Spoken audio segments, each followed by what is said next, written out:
if you look at what could be termed as emotional logic, so for instance, somebody does something to you, and you feel sorrow about it. You feel sadness from it, and then that in turn leads to self-pity. So you feel like you're a victim. Somebody's harmed you, and then that leads to anger. So you start becoming angry, and then that leads to blame. So you're going to find a source of your anger. So you blame that person, and then that leads to rationalization why you're doing it.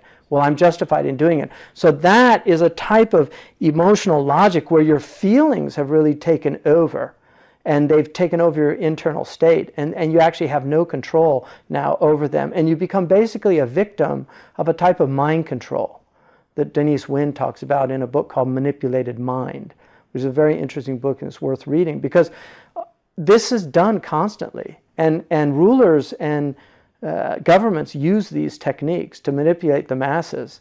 There's a Chinese manual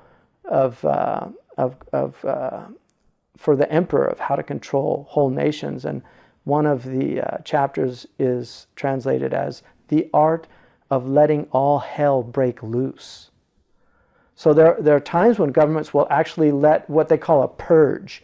They'll let a society purge itself because they know there's so much pent-up frustration that it's kind of bloodletting. So it's like when you lance a boil so that you can diffuse the poison.